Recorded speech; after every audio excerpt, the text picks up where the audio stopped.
ఆంధ్రప్రదేశ్ రాజకీయాలు ఇప్పుడు అగ్ని పర్వతాన్ని తలపిస్తున్నాయి. నిన్నటి వరకు అంతా మనోలే అనుకున్న కూటమి సర్కార్కు ఇప్పుడు సొంత సామాజిక వర్గం నుంచే సెగ తగులుతోంది. అంబటి రాంబాబు అరెస్ట్ ఎపిసోడ్ కేవలం ఒక మాజీ మంత్రి అరెస్ట్ మాత్రమే కాదు, అది కాపు సామాజిక వర్గపు ఆత్మ గౌరవ పోరాటంగా మారుతోంది. చెట్టు ముదిరితే గాలికి పడిపోతుంది, కానీ సామాజిక వర్గం రగిలితే కుర్చీలు కదిలిపోతాయి అన్న సామెత ఇప్పుడు నిజమయ్యేలా ఉంది. అందుకే డ్యామేజ్ కంట్రోల్ కోసం కూటమి పెద్దలు ఇప్పుడు అల్లుతున్న డ్రామా ఏంటి అనేది సెన్సేషనల్ స్టోరీలో చూసేద్దాం రండి. అంబటి రాంబాబు ఇంటిపై దాడి, ఆపై అరెస్ట్, ఈ సీక్వెన్స్ వెనుక ఉన్న పేర్లు ఇప్పుడు రాష్ట్ర వ్యాప్తంగా హాట్ టాపిక్ అయ్యాయి. కేంద్ర మంత్రి పెమ్మసాని, ఎమ్మెల్యే గల్లా మాధవి పేర్లను అంబటి మౌనిక బహిరంగంగా ప్రస్తావించడం ఒక ఎత్తైతే, వారిద్దరూ ఒకే సామాజిక వర్గం కావటం ఇప్పుడు కాపు నేతల్లో ఆగ్రహాన్ని కట్టలు తెంచుకునేలా చేసింది. వేటాడే వాడికి గురి ముఖ్యం, వేటాడబడే వాడికి ప్రాణం ముఖ్యం. ఇక్కడ కాపు నేతలు తమ సామాజిక వర్గాన్ని అణిచివేస్తున్నారన్న ఆందోళనలో ఉన్నారు.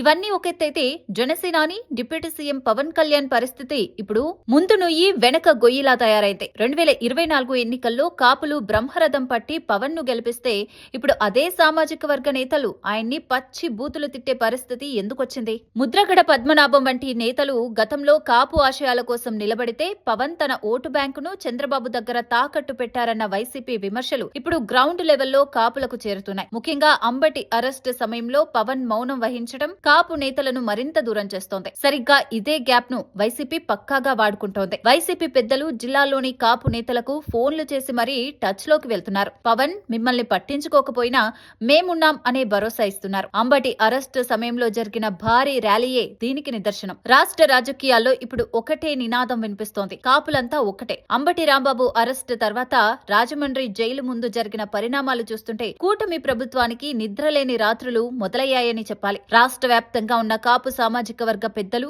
కుల సంఘాల నేతలు కథం దొక్కారు. రాజమండ్రి సెంట్రల్ జైలుకు క్యూ కట్టి అంబటిని పరామర్శించడమే కాకుండా ఆయన ఇంటికి వెళ్లి కుటుంబ సభ్యులకు కొండంత అండగా నిలిచారు. ఈ పరామర్శలు కేవలం మర్యాదపూర్వకమైనవి కావు, ఇవి ఒక బలమైన రాజకీయ సంకేతాలు. ఆపదలు ఆదుకున్నవాడే అసలైన నాయకుడు అన్నట్లుగా కష్టకాలంలో తమ సామాజిక వర్గానికి వైసీపీ అధినేత మాజీ సీఎం వైఎస్ జగన్మోహన్ రెడ్డి ఇస్తున్న భరోసా చూసి కాపు నేతలు ఇప్పుడు మనస్ఫూర్తిగా జగన్ వెంటే నడవాలని ఫిక్స్ అయ్యారు. పవన్ కళ్యాణ్ పట్ల పెరిగిన అసంతృప్తి ఇప్పుడు జగన్ పట్ల నమ్మకంగా మారుతోంది. నమ్మిన బంటుకు దెబ్బ తగిలితే యజమాని ఊరుకోడు అన్నట్లు జగన్ తీసుకున్న స్టాండ్ కాపుల్లో కొత్త ఉత్సాహాన్ని నింపింది. గతంలో చీలిపోయిన కాపు ఓటు బ్యాంకు ఇప్పుడు ఐక్యం అవ్వటం కూటమికి పెద్ద దెబ్బే. వైసీపీ హయాంలో దక్కిన గౌరవం, ఇప్పుడు దక్కుతున్న అవమానాలను బేరీజు వేసుకుంటున్న కాపు పెద్దలు ఇక నుంచి తన గమ్యం వైసీపీనే అని క్లియర్ కట్ గా సంకేతాలు ఇచ్చేస్తున్నారు. అంబటి అరెస్ట్ ఒక అగ్నిపర్వతమైతే అది ఇప్పుడు విస్ఫోటనం చెంది జగన్మోహన్ రెడ్డికి మద్దతుగా ఒక మహా ప్రవాహంలా మారుతోంది. మొత్తానికి చూస్తే కాపులు ఇప్పుడు కేవలం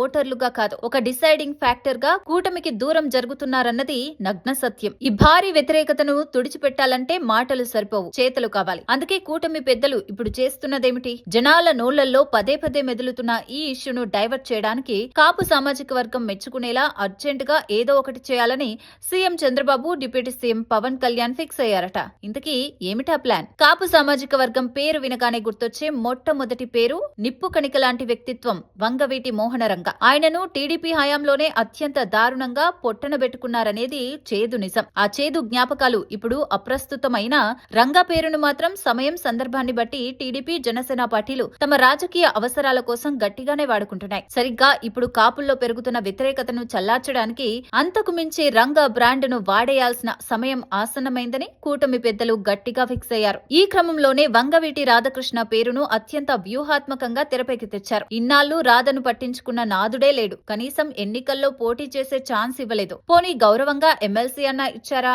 అంటే అది లేదు. కానీ ఇప్పుడు కాపుల నుంచి సెగ తగులుతుంటే మళ్లీ వంగవీటి పేరు గుర్తుకొచ్చింది. సుమారు 25 రాజకీయ జీవితంలో కేవలం ఒకేసారి ఎమ్మెల్యేగా గెలిచిన రాధ పదవులు దక్కకపోయినా ప్రాధాన్యత సరిగ్గా కిమ్మనకుండా టీడీపీలోనే పడి ఉన్నా గతంలో ఆయన ముఖం చూసిన వారు లేరు. ఇప్పుడు అంబటి అరెస్ట్ ఎపిసోడ్ తో కాపుల్లో వచ్చిన వ్యతిరేకతను కవర్ చేయడానికి రాధాకు రాజ్యసభ ఇచ్చేస్తున్నారంటూ అనుకూల మీడియాలో కూటమి పెద్దలు గట్టిగానే డబ్బాలు కొట్టిస్తున్న పరిస్థితి. పదవులు ఇవ్వకపోయినా రాజకీయ వైరాగ్యంతో మౌనంగా ఉన్న రాధా ఇమేజ్ ను ఇప్పుడు రాజకీయ అవసరాల కోసం వాడుకోవడానికి రాజ్యసభ గిఫ్ట్ అంటూ ఒక కొత్త కలరింగ్ ఇస్తున్నారని రాజకీయ వర్గాల్లో చర్చ నడుస్తోంది. ఇన్నాళ్లు అన్యాయం చేసి ఇప్పుడు అవసరం రాగానే అక్కున చేసుకుంటున్నట్టు నటిస్తున్న ఈ తీరుపై కాపు నేతలు విస్మయం వ్యక్తం చేస్తున్నారు. వచ్చే జూన్ లో ఖాళీ అయ్యే 4 రాజ్యసభ సీట్లలో ఒక సీటును వంగవీటి రాధాకు ఇవ్వాలని కూటమి ప్రభుత్వం భావిస్తోంది. కాపులను అణగదొక్కుతున్నారు అన్న వైసీపీ విమర్శలకు రాధాను పెద్దల సభకు పంపడం ద్వారా స్ట్రాంగ్ కౌంటర్ ఇవ్వాలని ప్లాన్ చేస్తున్నారు. ఒకవేళ రాధాకు రాజ్యసభ సీటు దక్కితే అది 6 ఏళ్ల పదవీ కాలం మాత్రమే కాదు, కాపు సామాజిక వర్గానికి కూటమిచ్చే అతిపెద్ద గౌరవంగా మారుతుంది. తద్వారా కాపు అంటే కూటమిపై వ్యతిరేకతను కూడా కొంతవరకు తగ్గించవచ్చన్నది బాబు పవన్ భావిస్తున్నట్లుగా తెలుస్తోంది. రాజు వెనక సైన్యం ఉండటం సహజం, కానీ జనం వెనక నాయకుడుంటేనే చరిత్ర. మరి వంగవీటి రాధాకు రాజ్యసభ సీటు ఇచ్చి కాపులను మచ్చిక చేసుకోవాలన్న కూటమి ప్లాన్ ఫలిస్తుందా? అంబటి అరెస్టుతో మొదలైన ఈ రాజకీయ సెగ రాధా ఎంట్రీతో చల్లారుతుందా, లేక కాపు నేతలు వైసీపీ వైపే మొగ్గు చూపుతారా అనేది వేచి చూడాలి. మరిన్ని రాజకీయ విశ్లేషణల కోసం చూస్తూనే ఉండండి. లైక్ చేయండి, షేర్ చేయండి. Thank you.